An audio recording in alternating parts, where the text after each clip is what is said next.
Typically, travel tripods come in one of two flavors. We have with a ball head for photography, or we have with a fluid head for videography. But the company Freewell, who we've known mostly in the past for doing filters, has come up with their new real travel tripod that blends elements of both.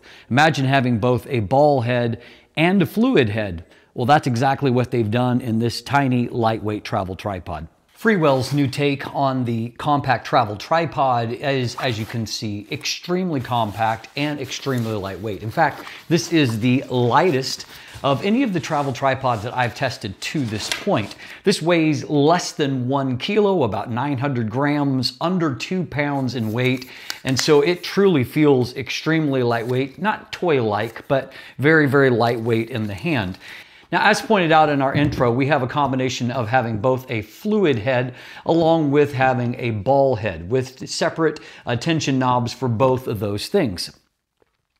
Now, the head itself will support a payload of up to 5 kilograms, that's 11 pounds, which, as you can see here, that it does support my heaviest combination that I currently have, and that will do it both in horizontal shooting, but also when things are set over into the vertical or portrait orientation. Now, one thing that they do have added as a feature here is that there is a total of 3 different 1/4-inch expansion ports there. They are threaded holes, and so that you can add on whether it's something to hold your phone while you're filming with something else for simultaneous filming, or a monitor, some other device. And so that's a smart feature for those that are going to be thinking about particularly doing video where you tend to have extra accessories outside of just the camera itself. And so that's a nice feature there. Another really unique feature is that one of the legs can be quickly unthreaded and become a monopod. And as you can see here, it's easy to thread off the head itself and to convert all of that into a monopod that has the full flexibility of the ball head or the fluid head for that matter attached to it. And then converting it back is really just a matter of less than a minute. Just popping that head back off, threading this back on, threading the head back on, and you're back to having a tripod. So a really interesting thing there.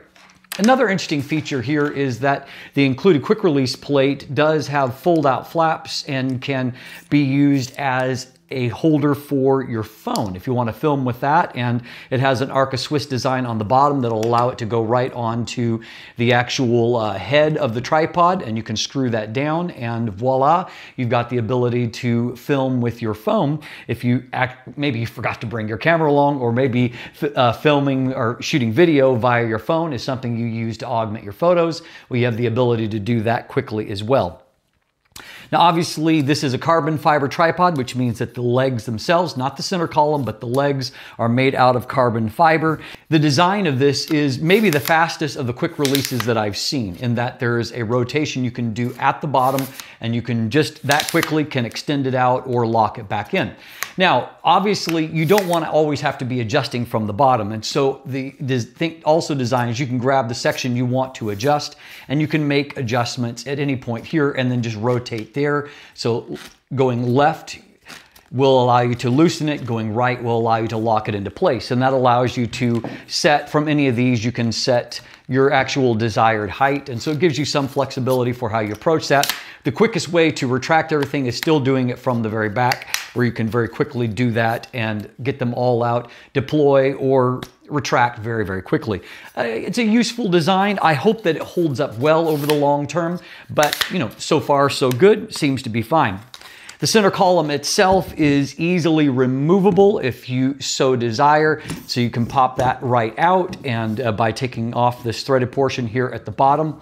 And once you thread that out, which also is the hook that you can hang your bag off of, you can take that right out. And in fact, it's actually a tool here as well, and you can use that to loosen a couple of sections here, and you can actually take the bottom of this off and leave only this about 2-inch section here at the top. Now, if you remove that lower portion of the center column, it allows you to bring everything way down. As you can see here, this is a very, very low shooting height, and so you can get it as low as 16 centimeters, and you can go up as tall as about 150 centimeters. So that gives you the overall kind of basic specifications. Let's look at a few of the tests that I've used. And so one of the things that obviously you want to test with a fluid head is how fluid can you actually go in terms of your shots up and down. Obviously, with any kind of new tripod, it takes some practice to get a feel for it and to kind of get some muscle memory to get your best out of it. So I suspect I will get better as time passes. And so my initial reaction, however, in early test was that I could get fairly fluid shots. However, I wouldn't say they're as smooth as full-size equipment. It feels like you have to do a little bit more in terms of your own muscle memory. And a little bit less the actual head doing the work for you. And so, you know, it does work, and it's certainly better than just trying to do that with a ball head, but not as good as full-size gear. Likewise, in the smoothness of panning test, it takes some practice, and again, you have to just kind of be finite with your control. It is possible to get some decent panning shots, and of course, you can combine both the panning and the tilting as a part of your shots if you want to do that as well. I tested for the stability, and one of the things that I like to do is I like to test the distance between the legs at their maximum extension, because the wider the base is, the more steady things are going to be up top. And so what I found in measuring the Freewell, in between the outside legs, I measured about 31 inches. And so to give you a comparison with some others, my Heipi W28, I measured that at about 32 inches. So very close, but just a little bit larger a spread on the Heipi tripod. I have right now, and I'm testing a newer Light Trip 35, and that's just a little bit more, 32.5 inches actually. The winner still remains as it has all along, the Peak Design travel tripod. It measures a full 37 inches between the legs, which gives a lot of stability. And so as you can see, height-wise, it's the Freewell tripod is about as tall as what the Peak Design is, but it's not quite as stable because the base doesn't go as wide.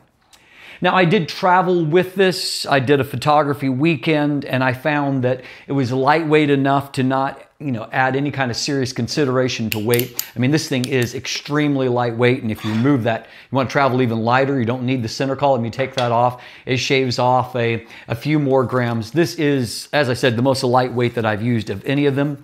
I also used it for just videoing some of either teaching episodes or these type episodes. It works fine for that, obviously. So let's talk about some things I like and some things I don't like so much. So first of all, things that I like, this is next level in terms of being compact and lightweight. 900 grams, that's under two pounds. That undercuts anything else that I have compared it to. To give you some comparisons, the Heipi W28 is 1.35 kilograms, so over 435 grams heavier. The Peak Design carbon fiber travel tripod is 1.29 kilograms, and so it is about 300 kilograms heavier. The newer LT35 weighs in at 1.13 kilograms, and so about 230 grams heavier than this. It is, I mean, it's next level lightweight. It is lighter than any of the others that I have tested to this point.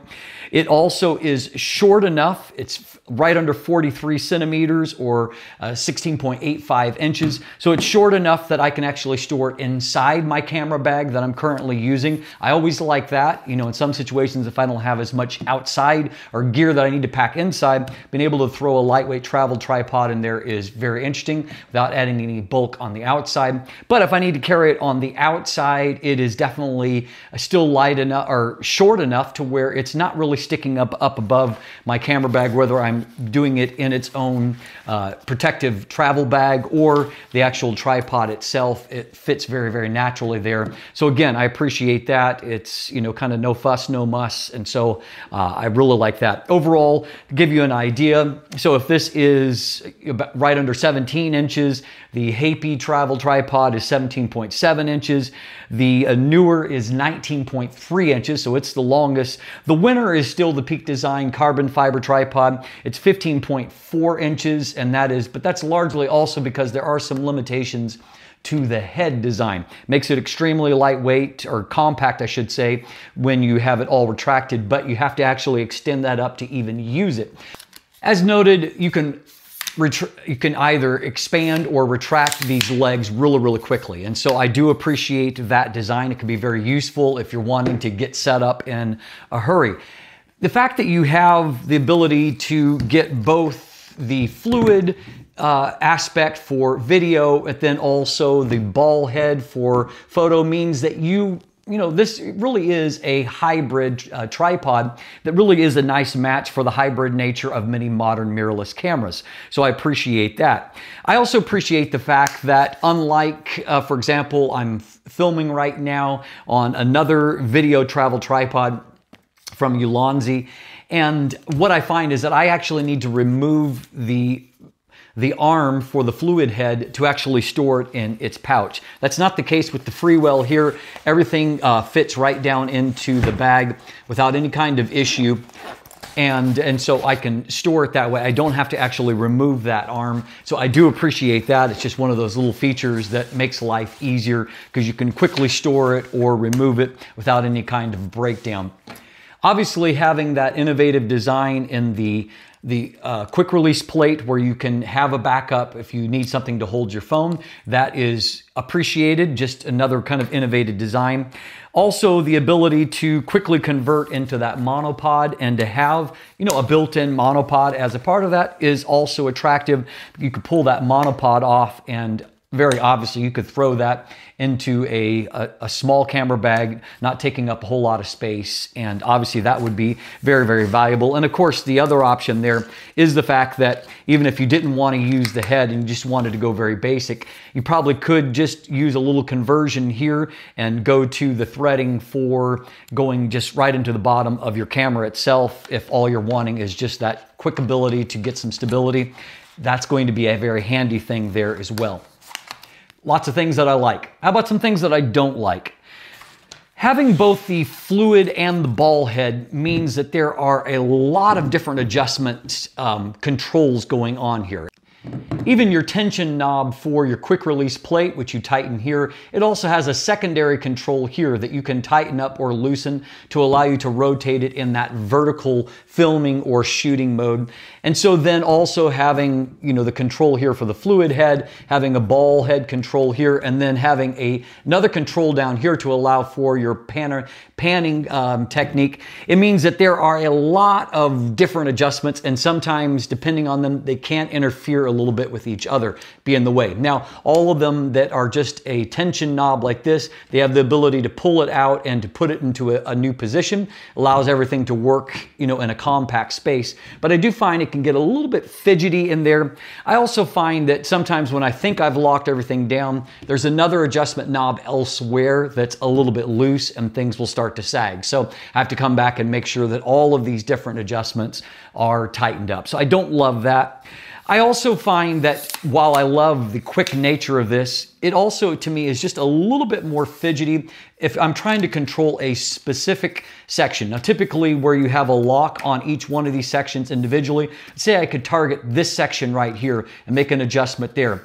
I can do that if I am very careful with doing it with my hand, but sometimes in the process of trying to get something loose enough to adjust, I end up controlling multiple of them at a time. So while I do love the ability to quickly unlock it for storing it, I do find that making fine adjustments can sometimes be a little bit frustrating. So something I don't love as well. Now, the tension knob for the quick release plate for kind of tamping down on that, when you've got a camera mounted on there, there's often not a lot of clearance that is left. And so I find that it can be a little bit of a pain to reach under there to tighten this down. And obviously it takes longer to either tighten or loosen compared to the quick lock systems that are in some competing system or competing tripods. And so I do prefer the quick lock style on some of the alternatives. The final thing that I don't love is that because it is so lightweight in all of its design, it does sometimes feel just a little bit flimsier than some of my other regular travel tripods like the Heipi or the Peak design. Now those are more expensive, more premium options, but they do feel a little bit more stable than what this does. Though at the same time, I will note this is stable enough for the various applications that I've used. So in conclusion, if you want to travel light and you want to do both photos and video, then the Freewell Real Travel Tripod brings next level lightness It's the first travel tripod under 1 kilogram that I've ever tested, along with some additional versatility compared to a lot of the competitors. It does a lot of things, but its weaknesses are kind of connected to its strengths. Namely that in some cases, it's almost too lightweight, and it has so many adjustments that sometimes those can get a little bit complex. But I will say that Freewell has gotten far more right than wrong here. And I think that a lot of modern content creators will love having one extremely lightweight travel tripod that can pretty much do everything and for a reasonable price. Full pop MSRP is right under $300 US for this, but at the moment their introductory price is more like $250 US, which is an extreme value for a carbon fiber travel tripod that does so many things. If you want more information, you can look in the description down below, and I've got linkage there to either purchase or to get more information. As always, thanks for watching. Have a great day, and let the light in.